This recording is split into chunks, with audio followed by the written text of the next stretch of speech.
Boa tarde, pessoal. Aqui é o professor Celso de Biologia. Tudo bem com vocês? Estou preparando mais uma videoaula para facilitar os seus estudos. Independente das coisas como elas estão acontecendo, vamos continuar em frente com a nossa firme e forte preparação.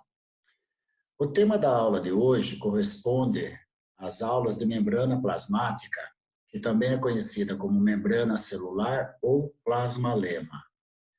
Lema é membrana, plasma lembra citoplasma, então seria teoricamente a membrana que envolve o citoplasma.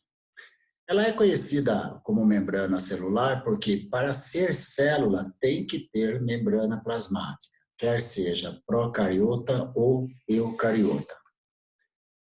Ela é importante porque, primeiro, ela tem funções específicas que serão trabalhadas no decorrer dessa aula, né? Principalmente proteção e a permeabilidade seletiva, na medida que ela protege envolvendo, revestindo e sustentando a célula. E ela tem a função de permeabilidade seletiva, porque é ela que determina as substâncias que vão entrar ou sair da célula. Ela é o porteiro da célula. Claro que substâncias maiores, polares e carregadas eletricamente terão mais dificuldade de entrar na célula, mas cabe à membrana plasmática fazer essa escolha. Ser permeável significa deixar passar. Portanto, ela escolhe o que entra e o que sai da célula. Quanto à composição química, vocês já aprenderam, ela é feita de lipídios e proteínas, daí uma constituição lipoproteica. Ela tem duas propriedades muito interessantes que fazem todo jus à fama da membrana plasmática. A primeira é a elasticidade, onde pode aumentar como diminuir de tamanho. Vou dar dois exemplos. Quando você engessa a sua perna, você percebe nitidamente que ela atrofia, é comprimida. Por outro lado, quando você pratica exercícios físicos, você tem a hipertrofia das estruturas celulares. Significa que ela aumenta de tamanho. Isso é a elasticidade da membrana. Regeneração.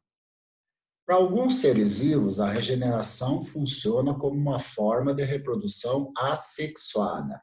Mas aqui, regenerar é consertar um tecido lesado. O melhor exemplo de regeneração é uma cicatriz.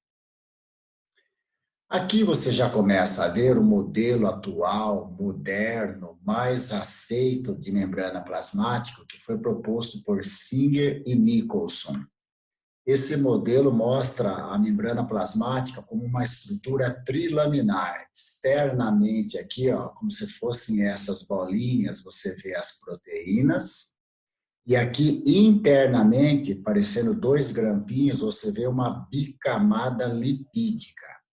Lembrando que essa cabecinha do lipídio aqui, ó, é hidrofílica, amiga de água. E essa camada aqui, mais compridinha aqui, ó, é a hidrofóbica, logicamente não amiga da água. Quando Singer e Nicholson propuseram esse modelo de membrana plasmática, também chamado modelo mosaico fluido de membrana plasmática, eles fizeram uma série de experimentação e chegaram à conclusão que, além das proteínas e dos lipídios, a membrana plasmática também apresenta glicoproteínas e glicolipídios. Essas glicoproteínas e glicolipídios juntas formam uma estrutura da membrana plasmática chamada glicocálix, que funciona como uma cola. Permite a maior adesão entre as substâncias, dando maior consistência e sustentação à célula. O que é interessante é que hoje sabemos que esse glicocálix é o grande responsável pelo fenômeno da rejeição, quando fazemos uma cirurgia, um transplante. Portanto, compatibilidade é sinônimo de glicocálix. Para que a membrana plasmática possa realizar as suas funções com a melhor performance possível, ela sofre algumas mudanças, algumas adaptações, poderia dizer algumas alterações que se tornam especializações. Entre elas, nós temos aqui as invaginações de base, muito comum na região dos rins, que vão favorecer a filtração do sangue, né? No intestino, nós temos uma série de dobrinhas lá, que são as vilosidades, ou, dependendo do diâmetro, microvilosidades. Cada célula intestinal tem uma média de 3.000 microvilosidades.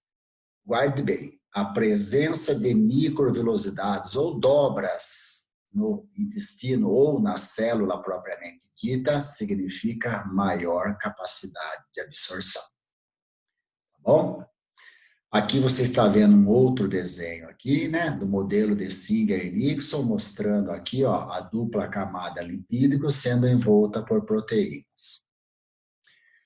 Além das vilosidades que eu falei no slide anterior, temos outras especializações da membrana que ajudam na melhor execução de suas funções.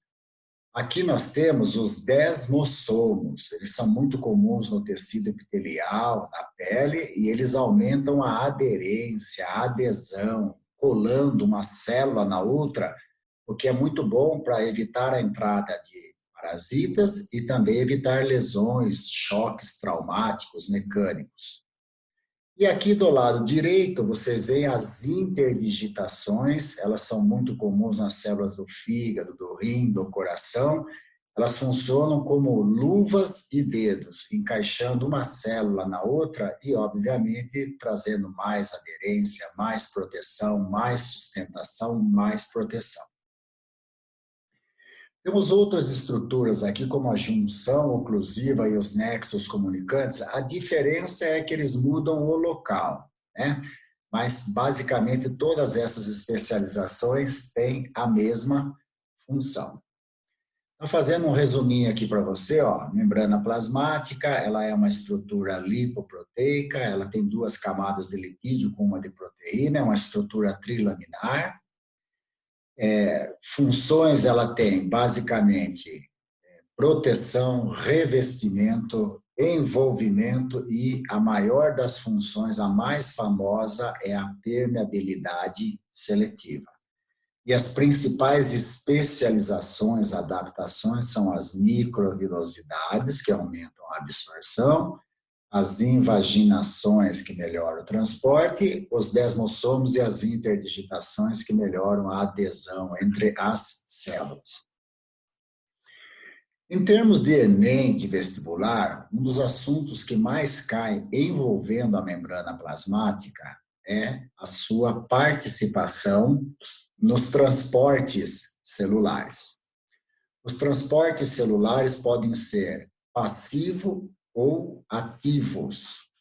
Quando que um transporte é chamado de passivo? Vamos relembrar lá do primeiro ano, quando ele não gasta energia, quando ele vai a favor de um gradiente de concentração, sempre do mais para o menos. E ele é natural, espontâneo, ocorre sem a célula querer. Já o transporte ativo é o inverso. Ele gasta energia, a substância é transportada de um local de menor concentração para um local de maior concentração, e assim sendo, por gastar energia, ele obviamente é induzido, provocado, forçado. E tem outros transportes que a membrana plasmática trabalha, que a gente chama transportes de massas, onde ela desloca grandes moléculas. Eu vou explicar isso melhor no decorrer da aula. Tá? Então, aqui, por ela permitir a passagem de algumas substâncias e a barragem de outras, ela tem a permeabilidade seletiva. Fazendo um resumo, então, se for passivo, não gasta energia. Se for ativo, gasta energia. Bom, dentre os transportes passivos, 3 merecem destaque. O primeiro deles a gente chama de difusão, tá? Nós temos difusão de sais, difusão de gases, difusão de alimentos. É só olhar o esqueminha aqui, ó. A molécula é transportada de um local de maior concentração para outro local de menor concentração e, consequentemente, gastando para isso um certo tempo. E aí, vejam, praticamente a substância fica distribuída de forma igual na célula. Quando eu falo de difusão simples, eu sempre estou falando da difusão do soluto. Então, vai da onde tem mais soluto para onde tem menos soluto. Tem um tipo de difusão chamada facilitada. Um minuto aqui, pessoal, eu vou interromper a aula aqui, um minuto só.